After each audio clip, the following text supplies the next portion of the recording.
Hello students, welcome to Swadhyayan. आपके पास जो नेक्स्ट लेक्चर है उसमें हम लोग को आगे पढ़ना है किसके, रेजिस्टेंस के। क्योंकि हम लोग इससे पहले जो लेक्चर था उसमें हम लोग रेजिस्टेंस के बारे में पढ़े थे और किन फैक्टर पे रेजिस्टेंस डिपेंड करता है वो बारे में हम लोग पढ़े थे। और वो जो भी हम लोग पढ़े थे वो हम लोग ऑलरेडी क्लास 10 में ऑलरेडी पढ़ चुके हैं। बात समझ में आ रही है?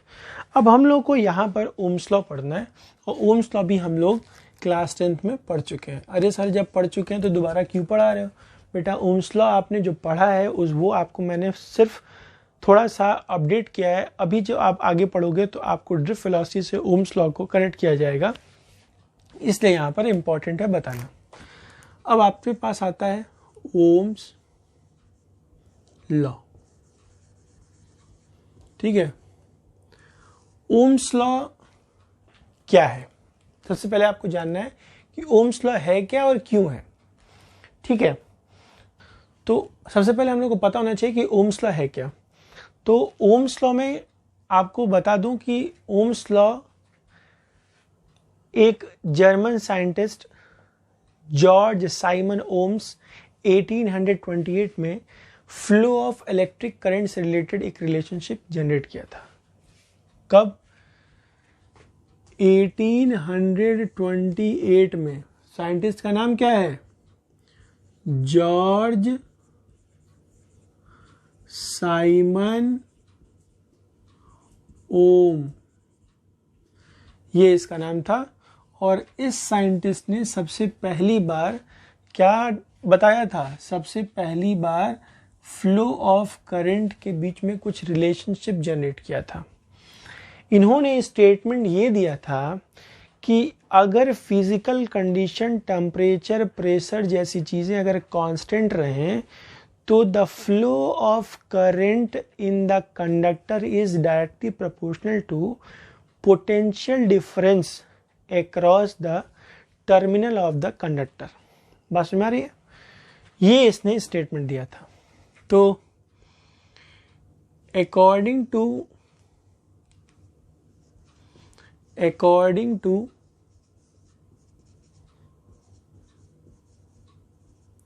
Ohm's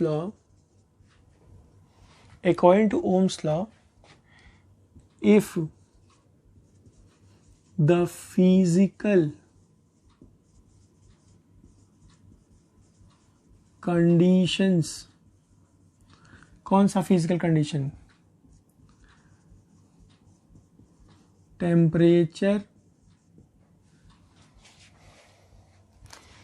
pressure etc. are constant। ठीक है, according to Ohm's law if physical condition जैसे temperature, pressure are constant, then the current flowing across the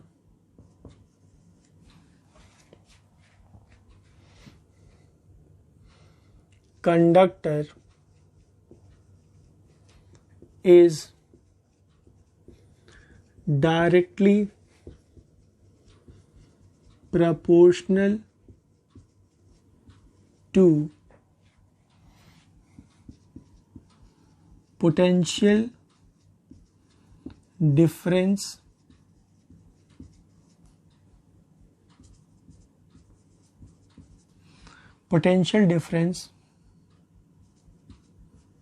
across the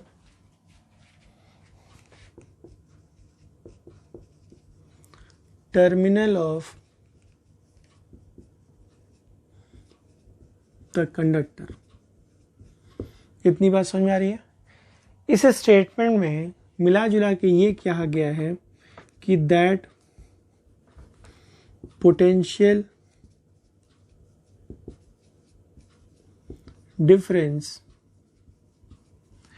is proportional to electric current। ये बात कही गई है। इसका मतलब that V is proportional to I। इस प्रोपोर्शनलिटी को हटाने के लिए हम लोगों ने एक कांस्टेंट R लिया था and that constant R is called resistance.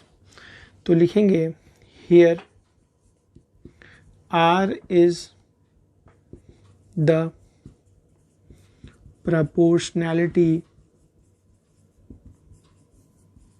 constant called resistance of the conductor. Resistance of the conductor. बात समझ में आ रही है? इसको कंडक्टर का हम लोग रेजिस्टेंस बोलते हैं. अब बात ये आती है कि वो सब्सटेंस जो ओम्स लॉ को कंप्लीटली फॉलो करते हैं हर कंडीशन में, उसको बोलते हैं ओहमिक कंडक्टर या linear conductor. The substance which follows Ohm's law at any condition are known as ohmic conductor. उसी को क्या बोलते हैं हम लोग? ओहमिक कंडक्टर बोलते हैं. जबकि वहीं पर जो सब्सटेंस ओम्स लॉ को फॉलो नहीं करता है, इसको ओहमिक कंडक्टर या लीनियर कंडक्टर भी बोल सकते हो आप. Linear conductor. यहां पर the substance which does not follow Ohm's law are known as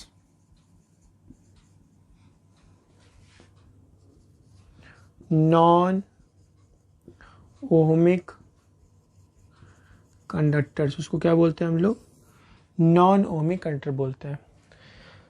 जो ओम्स लॉ का आप डायग्राम की बात कर रहे हो, जो ग्राफ की बात कर रहे हो, तो जो ओमिक कंडक्टर होते हैं, अगर आप ग्राफ प्लॉट करो प्रोपोर्शनलिटी के लिए, जो आप ये ग्राफ इस पे अगर ड्रॉ करते हो तो आपको ग्राफ यहाँ पर स्ट्रेट लाइन मिलेगा. बात समझ आ रही है? और अगर आप इसका स्लोप निकालते हो tan थीटा, तो that tan theta is equal to 1/r, और यही आपके पास इसकी वैल्यू हो जाती है. तो आपके पास tan थीटा क्या होता है? Perpendicular upon base. तो अगर आप इसको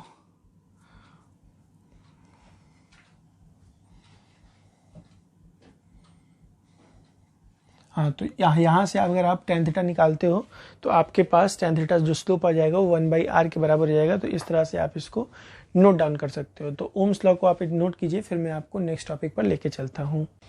हाँ बच्चों, अब हमारे पास आता है कि अब हम लोग ओम्स लॉ का डेरिवेशन करें on the basis of free electron theory और ड्रिफ्ट वेलोसिटी के बेसिस पर. तो लिखेंगे हेडिंग डेरिवेशन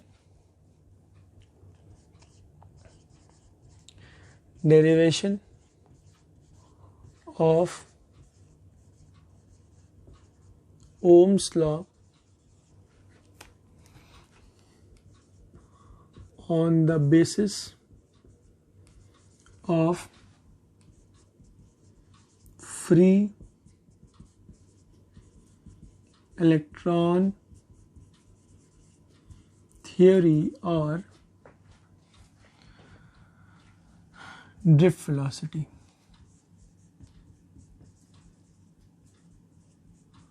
बात समझ में आ रही है? तो ये हमारे पास डेरिवेशन का हेडिंग होगा. इतनी बात समझ में आ रही है? अब हम लोग को पता है कि अभी हम लोग रिलेशनशिप पढ़े थे इलेक्ट्रिक करंट और ड्रिफ्ट वेलोसिटी के बीच में. वहां पर वी नो दैट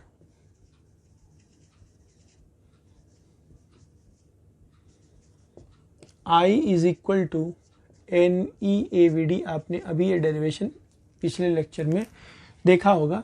ये आपके पास इक्वेशन नंबर 1 है. इतनी बात आपको समझ में आ रही है? और ड्रिफ्ट वेलोसिटी का जब हम लोग डेरिवेशन किए थे तो वहाँ भी ड्रिफ्ट वेलोसिटी का हमने एक इक्वेशन निकाला था from the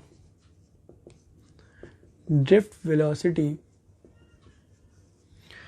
drift velocity is equal to, हमने प्रूफ किया था ए टाउ किया था। इस ए की जगह हम लोग प्रूफ किए थे v D is equal to e by m into tau, ऐसा रखा था। This is your equation number 2। And electric field का फॉर्मूला होता है V बाई एल।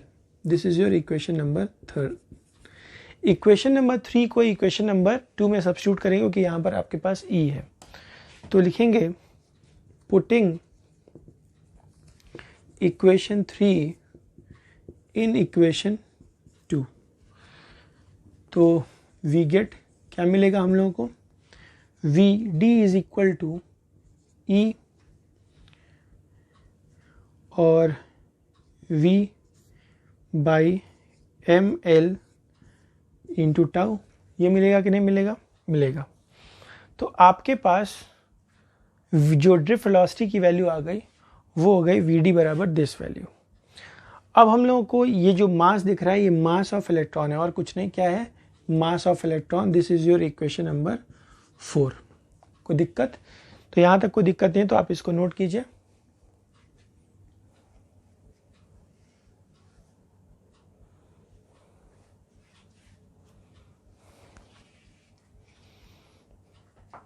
इतना नोट करने के बाद आपके पास पता है कि जो 4th इक्वेशन है आप सीधे उठा के इक्वेशन नंबर 1 में सब्स्टिट्यूट कर दीजिए। तो वी डी की वैल्यू यहाँ है, तो यहाँ से उठा के आप यहाँ सब्स्टिट्यूट कर सकते हो।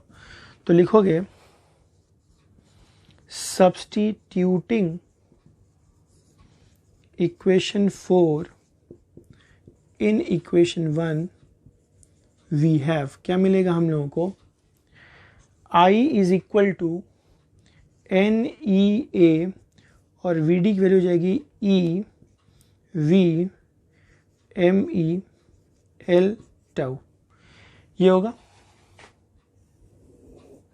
तो यहां से आप I बराबर लिख सकते हो एन ई स्क्वायर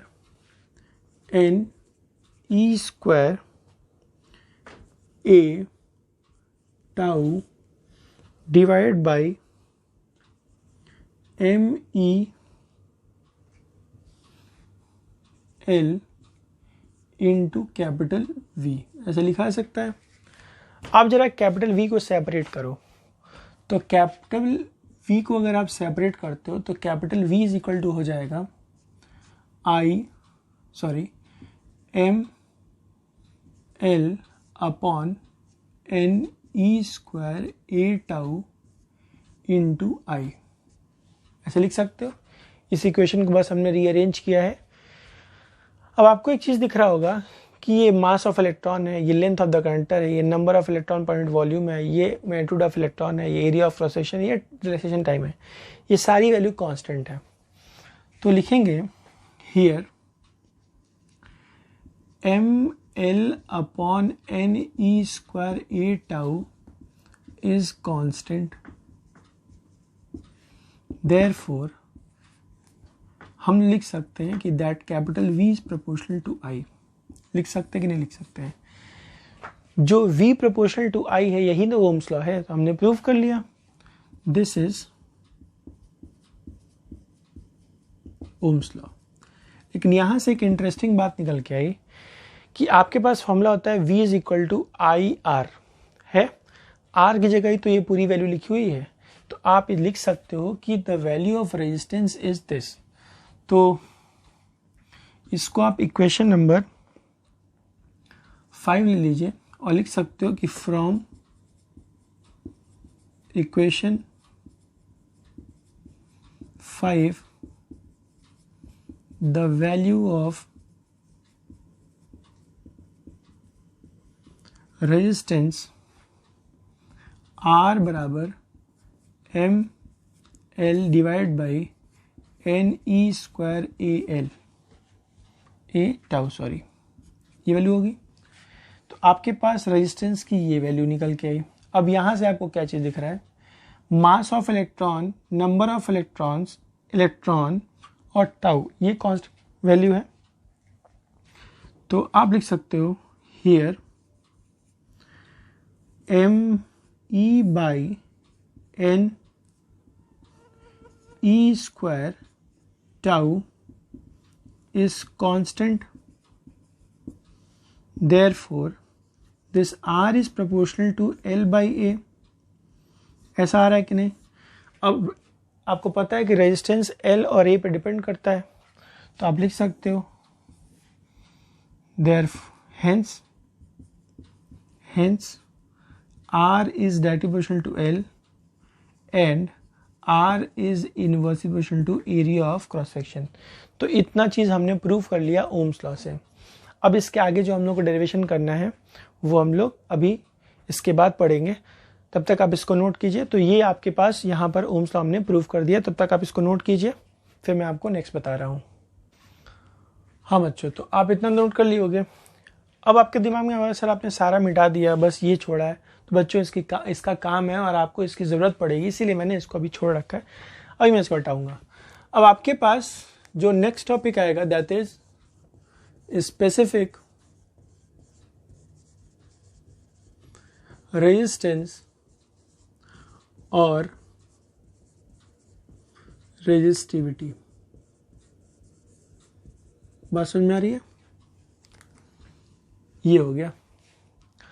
अब ये क्या है? आपको पता था कि R is equal to rho L by A होता है, तो वो जो वहाँ पर रो था वही क्या है, यहाँ पर स्पेसिफिक रेजिस्टेंस है। तो आप जानते हो कि we know that resistance R is equal to rho L by A, therefore specific resistance rho is equal to R A by L। ये आपके पास इक्वेशन आ जाएगा। अब आपको यहाँ से देख के एक चीज़ लग रहा होगा कि सर रेजिस्टेंस L और A पे डिपेंड करता है, तो स्पेसिफिक रेजिस्टेंस A और L पे डिपेंड करेगा। नहीं, एकदम नहीं। यहाँ पर इस इक्वेशन में जो रेजिस्टिविटी है वो एरिया ऑफ क्रॉस सेक्शन और लेंथ ऑफ द कंडक्टर पे डिपेंड नहीं करती है। तो हियर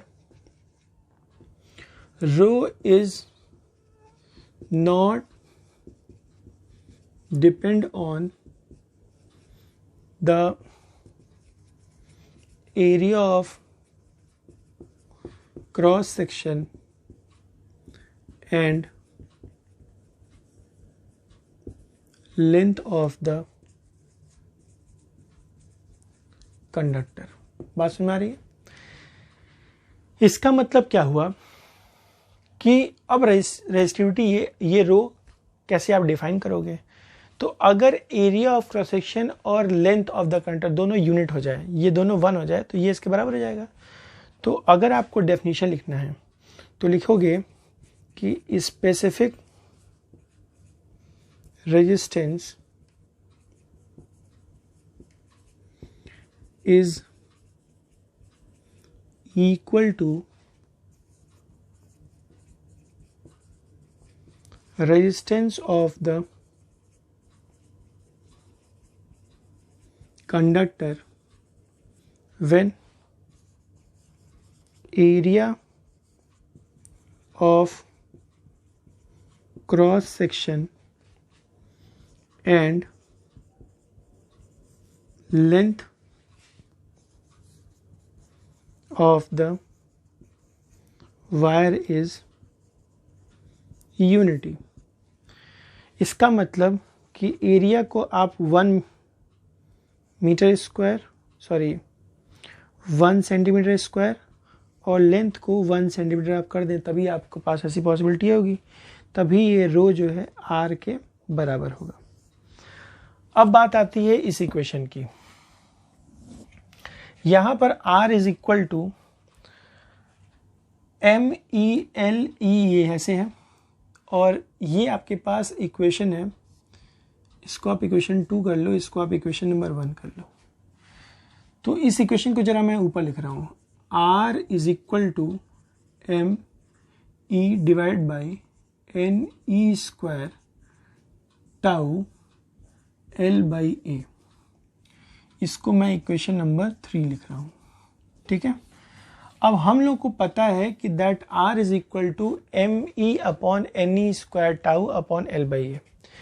L बाई ए की जगह L बाई ए लिखा हुआ है, R की जगह R लिखा हुआ है, रो की जगह ये ब्रैकेट वाली वैल्यू लिखा हुआ है। इसका मतलब कि स्पेसिफिक रेजिस्टेंस की वैल्यू होगी M divide by n E square tau. ये जो E लिखा हुआ है वो मास में इलेक्ट्रॉन मल्टीप्लाई नहीं है, वो N मास ऑफ इलेक्ट्रॉन को रिप्रेजेंट कर रहा है। तो यहाँ पे पहले लिखो वी नो दैट, ठीक है। तो कंपेयरिंग इक्वेशन 1 एंड 3, जब आप कंपेयर करोगे तो आपको मिलेगा रो बराबर divide by n E square by tau. यहाँ पर जो स्पेसिफिक रेजिस्टेंस है वो मास ऑफ इलेक्ट्रॉन फिक्स होता है, इलेक्ट्रॉन का मैग्नीट्यूड फिक्स होता है, बस एन और टाउ बचा। इसका मतलब कि specific resistance is inversely proportional to number of electron per unit volume and the relaxation time, average relaxation time. तो लिखेंगे हियर एम ई अपॉन ई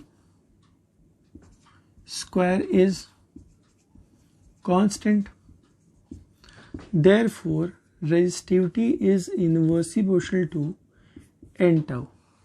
ठीक है, तो आप लिख सकते हो कि resistivity is inversely proportional to number of electron per volume and specific resistance is inversely proportional to average relaxation time। तो इतना आपके पास क्या हो जाएगा, resistivity की वैल्यू। अब बात आती है यूनिट ऑफ स्पेसिफिक रेजिस्टेंस। क्या आता है, यूनिट ऑफ स्पेसिफिक रेजिस्टेंस। यहां पर आर की वैल्यू क्या है, ओम, ओम इंटू एरिया को आप लिख लो metre square divide by length को आप लिख लो मीटर। तो ये स्क्वायर खत्म हो जाएगा तो क्या हो जाएगा, ओम मीटर। ठीक है, आप इसको आप ऐसे भी लिख सकते हो, ओम metre.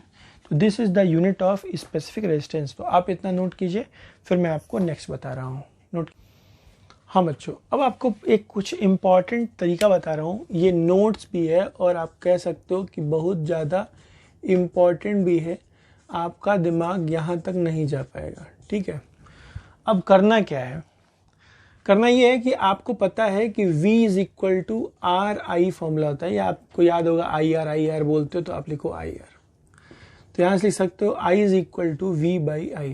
This is your equation number 1 and R is equal to M L N E square A tau. ये भी पढ़ा है अभी, इसको इक्वेशन नंबर 2 कर लो।